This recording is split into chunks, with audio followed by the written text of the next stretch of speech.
ဒီလို AI mini worker video လေးတွေကိုလုပ်တတ်ပြီလားလုပ်တတ်သေးဘူးဆိုရင်တော့စိတ်မပူပါနဲ့ဘယ်လိုလုပ်ရမလဲဆိုတာကိုတိုက်ကြည့်လိုက်ပါအားလုံးပဲမင်္ဂလာပါ KK Channel ကနေပြန်လည်ကြိုဆိုလိုက်ပါတယ်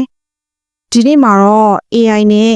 mini worker video လေးတွေကိုဘယ်လိုလုပ်ရမလဲဆိုတာကို share လုပ်ပေးသွားမှာပဲဖြစ်ပါတယ် Chrome ထဲကိုဝင်လိုက်ပါ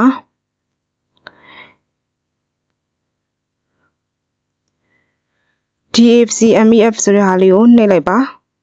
အပေါ်ဆုံးကတွေ့တဲ့ဟာလေးတွေကိုဝင်လိုက်ပါဝင်လိုက်ရင်ဒီလိုမျိုးလေးပေါ်လာမှာပဲဖြစ်ပါတယ်အောက်ကိုဆွဲလိုက်ပါ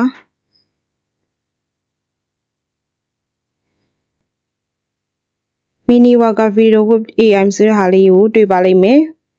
ဒီလိုတွေ့တဲ့အခါမှာအောက်က read mode ဆိုတဲ့ဟာလေးတွေကိုဆက်ဝင်လိုက်ပါ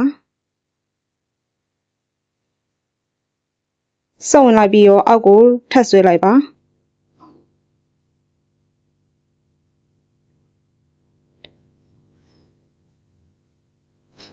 ဒီမှာ prompt ဆိုတဲ့ဟာလေးကိုတွေ့ပါလိမ့်မယ် prompt ဆိုတဲ့ဟာလေးကိုတွေ့တဲ့အခါမှာ copy ယူလိုက်ပါသူကဒီမှာ prompts ကိုပုံစံနှမျိုးနဲ့ပေးထားပါတယ်ကိုကြိုက်တဲ့တစ်မျိုးကိုယူသုံးလိုက်ပါသူပေးထားတဲ့ prompts ကို copy ယူလိုက်ပါပြီးတော့နောက်ထပ် website တစ်ခုကိုသွားဖို့အတွက်အပေါင်းလက္ခဏာလေးကိုနှိပ်လိုက်ပါအခုလိုမျိုးလေးရိုက်လိုက်ပြီးတော့ဒီထဲကိုဝင်လိုက်ပါ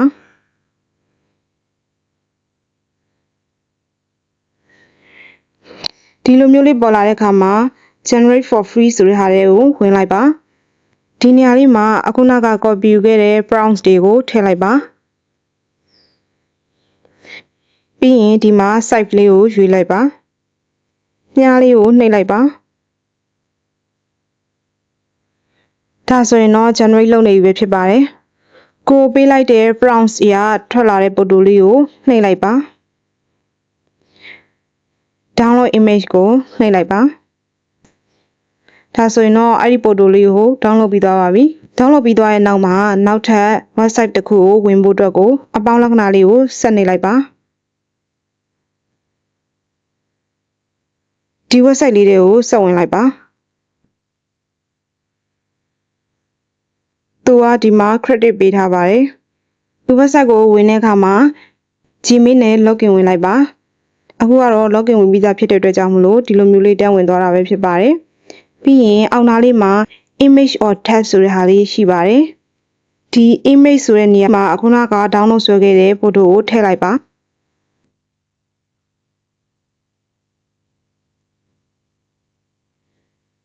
ပြီးရင်သူ့ရဲ့ဘေးမှာ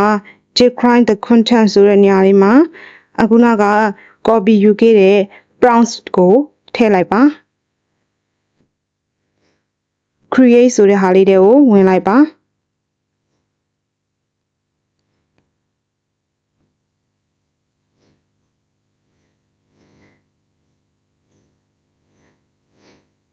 ဒါဆိုရင်တော့အခုနကထည့်ခဲ့တဲ့ပိုတိုလေးကဒီပိုတိုလေးဖြစ်ပါတယ်